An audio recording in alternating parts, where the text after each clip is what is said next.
Hello friends, আসসালামু আলাইকুম। Welcome back to Molly's creation. কেমন আছো তোমরা? আশা করি আল্লাহর রহমতে ভালো আছো। আজ আমি তোমাদের সাথে মজাদার একটা রেসিপি শেয়ার করব। বুটের ডাল দিয়ে গরুর তেল বা চর্বি রেসিপি। অর্থাৎ গরুর মাংসের মধ্যে যে তেল থাকে সে তেল আর চর্বি আর সামান্য হাড় এই মিলিয়ে আমি তোমাদেরকে বুটের ডালটা রান্না করে দেখাবো মাত্র 1 টেবিল চামচ তেল দিয়ে। আশা করি তোমাদের ভালো লাগবে, আর ভালো লাগলে অবশ্যই লাইক কমেন্ট শেয়ার করে দিবে। ফেসবুক পেজ থেকে দেখে থাকলে পেজটা ফলো না করে থাকলে ফলো করে দিও, আর যারা ইউটিউব চ্যানেল থেকে দেখে থাকছো যদি এখনও চ্যানেলটি সাবস্ক্রাইব না করে থাকো তাহলে সাবস্ক্রাইব করে পাশে থাকা বেল বাটনটি ক্লিক করে দিবে, যেন ভিডিও আপলোড করার সাথে সাথে নোটিফিকেশান তোমরা পেয়ে যাও। নিত্য নতুন ভিডিও তোমরা আমার চ্যানেল থেকে উপভোগ করতে পারো। তো এই যে দেখো, এখানে আমি গরুর চর্বি আর হাড় এগুলো কিন্তু কেটে নিয়েছি। অর্থাৎ এই গরুর মাংসটাতে অনেক বেশি চর্বি ছিল, সেই চর্বিটাকে আমি আলাদা করে নিয়েছি। দেখো, সমস্ত হাড়ের মধ্যেও চর্বি। তো এই চর্বিটাকে আমি রান্না করব, চর্বিগুলোকে আমি রান্না করব বুটের ডাল দিয়ে। যে বুটের ডালটাকে, অর্থাৎ বুটের ডাল বা ছোলার ডাল যেটাই বলো না কেন, এটাকে আমি আগে থেকে আধা ঘন্টা প্রায় ভিজিয়ে রেখেছিলাম, এখন ধুয়ে পরিষ্কার করে নিয়েছি। এখন বুটের ডাল আর হচ্ছে গরুর যে চর্বিগুলো সেগুলো একসাথে করে নিয়েছি। দেখো, একদম চর্বিতে ভরা। তো এখন আমি দিয়ে দিয়েছি 2টা পেঁয়াজ কুচি করে এর মধ্যে দিয়ে দিয়েছি। এরপরে আমি এর মধ্যে দিয়ে দিব মরিচের গুঁড়া। এখানে আমি 2 চামচ পরিমাণ মরিচের গুঁড়া দিয়েছি, যেহেতু এখানে আমার গরুর চর্বি ছিল প্রায় 1 কেজির মতো। তো আমি এখানে তেল একদম নামমাত্র তেল ব্যবহার করব। এখানে দিয়েছি আমি 1.5 চামচ হলুদের গুঁড়া। এরপরে আমি এর মধ্যে দিয়ে দিয়েছি লবণ, 1 চামচ লবণ দিয়েছি। 1.5 চামচ লবণ আমি এর মধ্যে দিয়েছি। এরপরে আমি টেস্ট করে লবণ দিয়েছি জিরার গুঁড়া 1 চামচ জিরার গুঁড়া দিয়ে দিয়েছি। আর রসুন পেস্ট দিয়েছি 2 চামচ পরিমাণ রসুন পেস্ট দিয়েছি।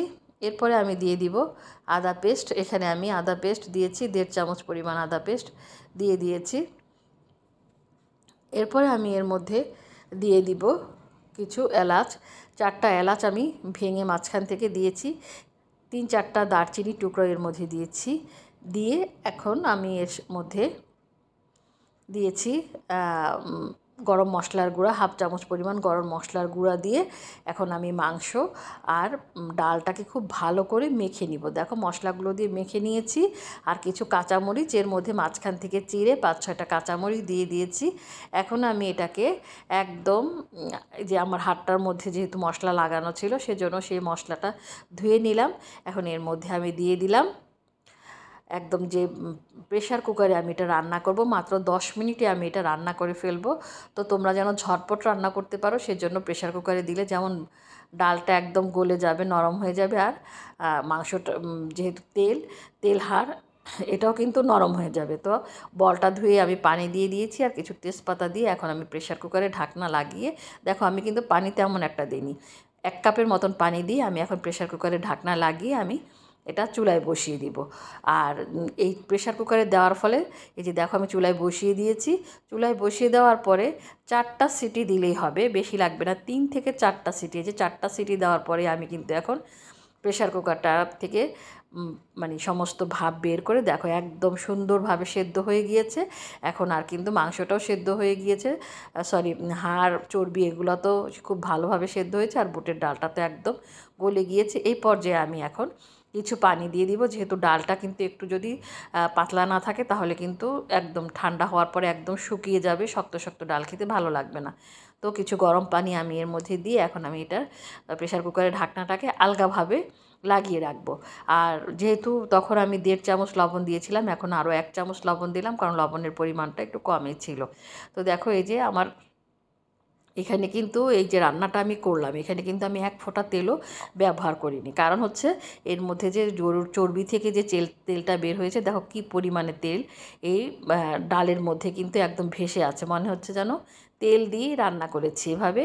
আর এর ফলে হবে কি, অতিরিক্ত যে তেলটা সে তেলটা কিন্তু আমাদের শরীরে ঢুকবে না। তো আমি এটাকে এক সাইডে নামিয়ে রেখেছি, যেহেতু রান্নাটা হয়ে গিয়েছে। এই পর্যায়ে 1 টেবিল চামচ পরিমাণ সরিষার তেল আমি একটা কড়াইতে বসিয়ে দিয়েছি এটাকে আমি বাগার বা ফোড়ন যেটাই বলো না কেন দেওয়ার জন্য। আর এখানে আমি 2টা রসুন কুচি এর মধ্যে করে দিয়েছি, এর মধ্যে দিয়েছি 1টা পেঁয়াজ কুচি। তো দেখো পেঁয়াজ কত পরিমাণে, মানে অল্প পেঁয়াজ দিয়ে আর কত পরিমাণে অল্প তেল দিয়ে আমি এটা রান্না করলাম, আর দিয়েছি 2টা শুকনো মরিচ দিয়ে আমি এটাকে খুব ভালো করে একদম ব্রাউন কালার করে ভেজে তারপরে আমি ডালের মধ্যে এই ফোড়নটা দিয়ে দিব। এর ফলে হবে কি, ডালের মধ্যে খুব সুন্দর একটা ঘ্রাণ চলে আসবে। আর এটা খেতে কিন্তু অসাধারণ লাগে। রুটি, পরোটা, লুচি তোমরা যেটা দিয়ে খাও না কেন, সকালের নাস্তা বা রাতের ডিনারের সময় যদি তোমরা রুটি পরোটা খাও বা লুচি খাও, তার সাথে কিন্তু এই মানে মাংসের চর্বি বা হাড় দিয়ে যে ছোলার ডাল, এটা কিন্তু খেতে অসাধারণ লাগে। মাত্র 10 মিনিট লাগে এই রান্নাটা করতে।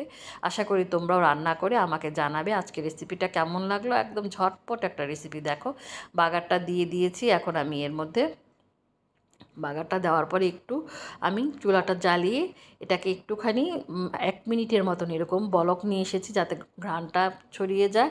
আর এর মধ্যে আমি দিয়ে দিয়েছি কিছু ধনিয়া পাতা কুচি, আর এরপরে আমি এর মধ্যে উপর থেকে দিব কিছু ভাজা জিরার গুঁড়া দিয়ে ব্যাস ঢাকনা দিয়ে আমি রেখে দিব। যেন যে ভাজা জিরার গুঁড়া দিয়ে দিলাম, এখন ঢাকনা দিয়ে রেখে দিব। তারপরে আমি 1-2 মিনিট পরে আমি এটা থেকে নাড়াচাড়া দিয়ে তুলে তারপরে তোমাদেরকে দেখাবো যে ডালটা কতটা পরিমাণে মানে নরম হয়েছে, আর চর্বিগুলো কিন্তু একদম গলে গিয়েছে। আর এর ফলে হবে কি, চর্বির যে একটা অতিরিক্ত যে তেল, সেই তেলটা কিন্তু আর আমাদের তেমন একটা ক্ষতির কোনো কারণ হবে না। অর্থাৎ তেলটা, মাংসের যে তেলটা, সেটা এই ডালের মধ্যেই কিন্তু মিশে যাবে। তো দেখো কতটা সুন্দর হয়েছে রান্নাটা। তো বন্ধুরা, কেমন হয়েছে অবশ্যই কমেন্ট বক্সে কমেন্টস করে জানাবে। আর আমার নতুন বন্ধুরা, তোমরা যদি কিছু ভুলে যাও, আমার ইউটিউব চ্যানেলের ডেসক্রিপশন বক্সে আমি সমস্ত উপকরণগুলো দিয়ে দিই, তোমরা চাইলে পরে সেখান থেকেও দেখে নিতে পারো। আর আমার চ্যানেলে কিন্তু এরকম অনেক রেসিপি আছে, ছোট ছোট রেসিপি আছে। তোমরা চাইলে পরে আমার চ্যানেলটা যারা এখনও ভিজিট করোনি, ভিজিট করে নিতে পারো। তো তৈরি হয়ে গেল গরুর মাংসের চর্বি আর হাড় দিয়ে মজাদার বুটের ডালের রেসিপি। তো বন্ধুরা, দেখো কতটা ঘন হয়েছে। এভাবে এইরকম ঘনই কিন্তু ডালটা খেতে ভালো লাগে। এর চেয়ে বেশি পাতলাও ভালো লাগে না, আবার একদম শুকিয়ে গেলেও ভালো লাগে না। এই যে দেখো চর্বিগুলোকে দেখাই যাচ্ছে, একদম সুন্দরভাবে রান্না হয়ে গেছে। তো বন্ধুরা, আজকে এই পর্যন্তই। তোমাদের কাছ থেকে বিদায় নিচ্ছি। আল্লাহ হাফেজ।